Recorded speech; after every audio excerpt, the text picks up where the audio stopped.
दिनों के अंदर पुलिस चौकी के सामने मैं धरना प्रदर्शन करूंगा डेड बॉडी के साथ।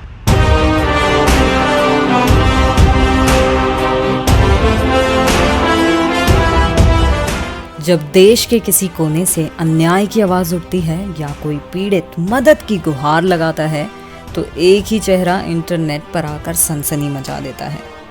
जिसके लाखों लोग इंटरनेट पर दीवाने बने हैं वह है दीपक सारस्वत। कोई गरीब हो या प्रशासन द्वारा पीड़ित, दीपक ने ना सिर्फ दूर बैठे लोगों के लिए आवाज उठाई है बल्कि जमीन पर आकर ऐसे ऐसे कारनामे कर दिखाए जिन्हें देखकर नेता से लेकर अभिनेता तक हैरान रह गए। आइए जानते हैं दीपक सारस्वत से जुड़ी विशेष बातें। मैं मानव अधिकार संघ को मैं सचेत करना चाहता हूं कि अगर इनकी एफआईआर नहीं लिखी गई तो अगले कुछ दिनों के अंदर पुलिस चौकी के सामने मैं धरना प्रदर्शन करूंगा डेड बॉडी के साथ। पिता के फौज में होने के कारण दीपक में देशभक्ति की भावना बचपन से ही रही है। 2011 में मुंबई फिल्म इंडस्ट्री में जाने के बाद उन्होंने कई टीवी फिल्म में लेखन और निर्देशन का काम किया, पर रुझान अक्सर देश की ओर जाने लगा। दीपक बहुत ही टैलेंटेड राइटर हैं, बहुत ही अच्छे डायरेक्टर हैं, बहुत अच्छे ढंग से विजुअलाइज करते हैं चीजों को, इसलिए मेरी बहुत सारी शुभकामनाएं दीपक की इस प्रोजेक्ट के लिए। 2016 में एक तरफ सिनेमा करियर उफान पर था, दूसरी तरफ फिल्म इंडस्ट्री में चल रहे अन्याय व गलत भावना के विरुद्ध उन्होंने आवाज उठाना प्रारंभ कर दिया। कभी बिग बॉस को लेकर हो रहे भद्दे सीनों पर आवाज उठाई, कभी समाज को ठेस पहुंचाने वाली फिल्मों पर केस दायर किया, जिससे फिल्म इंडस्ट्री में एक हड़कंप मच गया। अगर इस महिला को 2 दिन के अंदर गिरफ्तार नहीं किया गया तो आने वाले टाइम में हिंदू समाज सड़कों पर उतरने के लिए विवश हो जाएगा। और साथ ही एक नाम जुबान पर आने लगा, दीपक सारस्वत। 2017 में दीपक समाज के गरीबों और लाचार लोगों की सेवा करने लगे। गरीब लोगों के लिए हर महीने राशन पहुंचाना उन्होंने शुरू किया।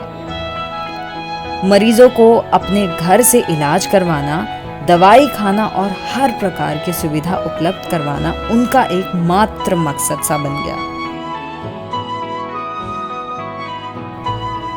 हाल ही में उन्होंने लॉकडाउन में भटक रहे 200 प्रवासी मजदूरों को मुंबई में ठहरने की व्यवस्था 40 दिनों तक कराई। वह उनकी व्यवस्थाओं का यह संघर्ष बहुत चुनौतीपूर्ण रहा। कब तक इन लोगों को यहाँ रखा जाए? सरकार सुविधाएं मुहैया कराने की बजाय एनजीओ के भरोसे छोड़ रही है, और एनजीओ भी कितना करेगा। कोरोना काल में हजारों गरीबों को मास्क, सैनिटाइजर बंटवाकर और कई बेरोजगारी से तड़प रहे लोगों को खाना भेजना, ऐसे कई उपक्रम चलाकर कार्य करते आए हैं दीपक सारस्वत। यह बात तब की है जब लॉकडाउन और कोरोना अपने खतरनाक चरण पर था। मुंबई से लौटते वक्त जब गरीब मजदूर लोगों को सैकड़ों किलोमीटर पैदल चलते देखा तो दुखी होकर वह जितना भी कैश अपने साथ ले जा रहे थे वह उन मजदूरों पर ही खर्च कर दिया।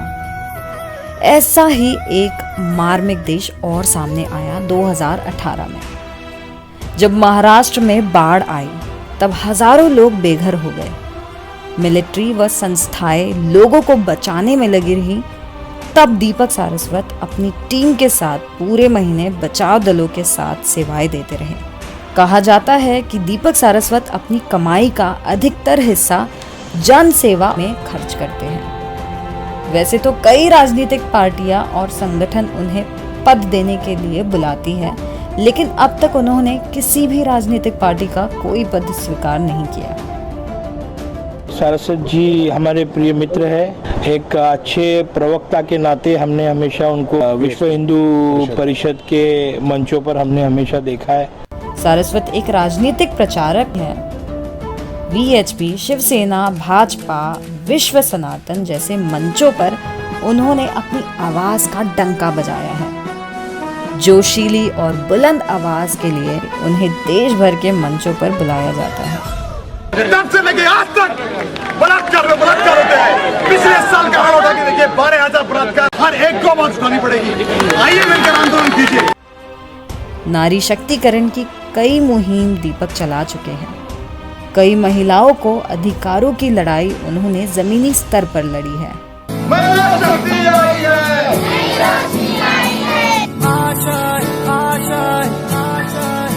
कभी पुलिस की सुनवाई ना होने पर उन्होंने अपनी आवाज उठाई।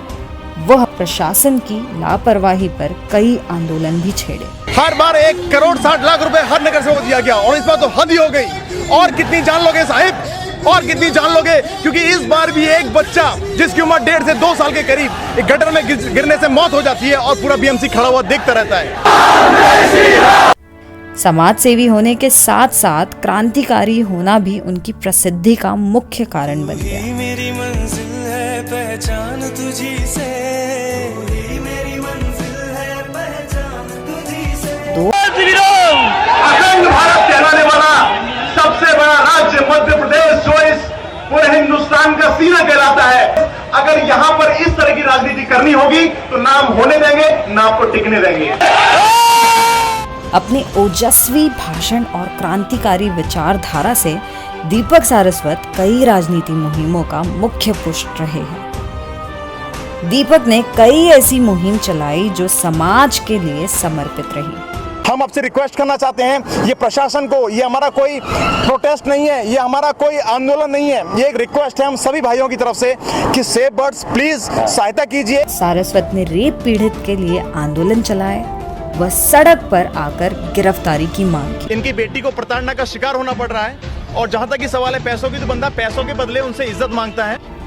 कभी चाइना के सामान की होली जलाई और इसी के साथ चाइना का सामान ना लेने की शपथ दिलाई। आज भी दीपक फिल्म इंडस्ट्री, राजनीतिक और सामाजिक कार्य में अपनी छाप छोड़ रहे हैं। सारस्वत नमस्कार ग्रुप के चेयरमैन भी हैं। हम उम्मीद करते हैं समाज में ऐसे ही अपने कार्यों से मानवता की अलग जगाते रहें।